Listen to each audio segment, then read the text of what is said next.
Hi, everyone. Let's get into it. Are you taking your blood pressure at home? Do you need to take your blood pressure at home? Or are you caring for someone that needs to take a blood pressure at home? Well, if you are, you're in luck because we're going to talk about the common mistakes that people make when they're taking their blood pressure at home. All right, everyone, and welcome back to my channel. It's your favorite nurse Peju. How is everyone doing? And on this channel, what do? We bring professional care with personal touch with practical solution. Whether you're in a personal setting or a professional setting, we bring you tips to make sure that you're successful. And for our topic today, we're going to be talking about 7 very common mistakes that people make when they are taking their blood pressure at home. All right. And if you're enjoying all these tips that I'm bringing to you, please go ahead, share, subscribe, and like. So that way, someone that actually needs this video can actually get it. All right, let's talk about the very common mistakes people make.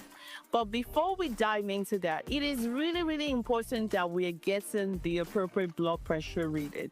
Why? Because blood pressure reading is what the provider is going to be using to make decisions concerning your health care. So, if you know someone that has high blood pressure or someone that just needs to monitor their blood pressure for whatsoever reason, and there are a lot of categories, even pregnant women, sometimes they need to make sure that their blood pressures are being checked. First thing first, the most important thing that most people do not do is get their blood pressure validated. And what do I mean by that? Getting your blood pressure device validated means that you take it to your doctor's appointment or you take it to your provider, the practitioner, and that way they're able to compare the reading of your blood pressure device with their own device or even with a manual blood pressure check, which is always the gold standard. So that way when they check it, the reading on your blood pressure device and their device, they can at least compare it, and then it can reassure you that yes, you have the right blood pressure size. And that takes care of a lot of things right there and then. And the number two problem is the fact that people get smaller coughs or too big a cough. The problem with that is if the cough is too big, you're going to get a probably lower lumbar. If the cough is too tight, guess what? The reading is going to be much higher. So what is the solution to that? The solution is that we make sure that we get the right size. And one of the ways we can deal with that is, other than getting the right size, when we go to the office to get the blood pressure cuff validated, they can go ahead and look into that and make sure that you have the right size. Let's talk about the number 3 mistakes that most people make. They take the blood pressure with their clothes on. The best and easiest way is to make sure that, number 1, when we're taking the blood pressure, solution, very easy. Get the cuff directly on your skin. It takes care of every fluff and every other problem. Number 4 is, what is our posture and positioning when we're taking the blood pressure? People sit down, they cross their legs, they do all types of things. But the best thing is, it's wrong to have your legs crossed when you're taking your blood pressure. It can actually interfere with the accurate reading of your blood pressure. So what do we need to do? We sit properly with our legs flat and open on the floor. Posture, shoulders up, neck high, and take a deep breath. Take a deep breath, yes. And just have the right posture and positioning so that way you can get the right results or the right reading for your blood pressure. Number 5, what is another thing that we do when we are taking our blood pressure? We're texting, we're talking, we're doing something other than just being still. I just mentioned it. Be still. Take a deep breath. Relax. Breathe.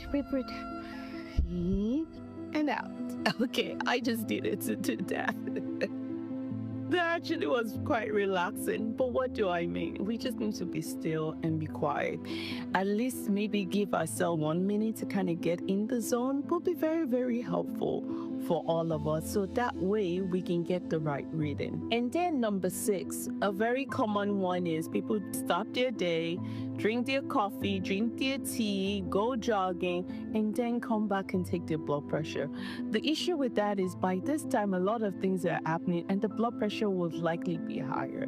So the best thing is take it before you need to do any of those things.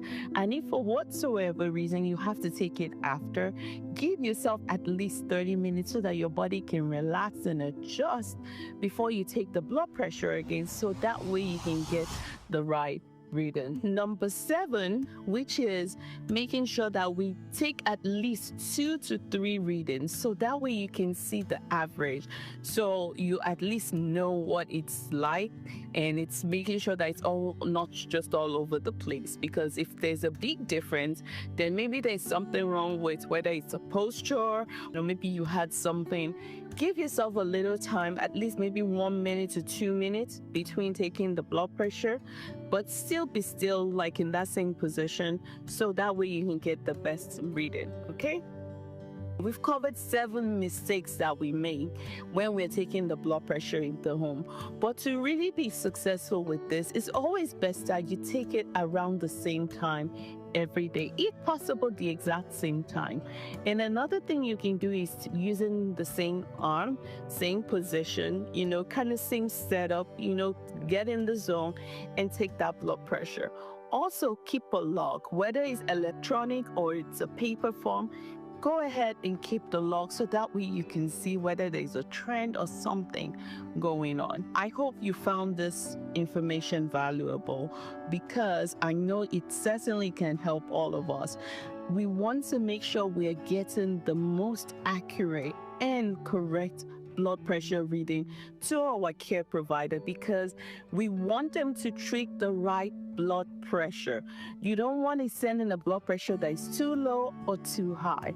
It's not going to benefit you, and it's also not going to be a good experience for your care. All right, I hope you find this helpful, and please go ahead and share with someone that would find this information very useful. Until next time, people, make sure you stay smiling, stay vibrant, and stay healthy. And if you find all this information valuable, go ahead and share, subscribe, and comment and like this channel. All right, until next time, it's your favorite nurse, Nurse Peju. Do take care.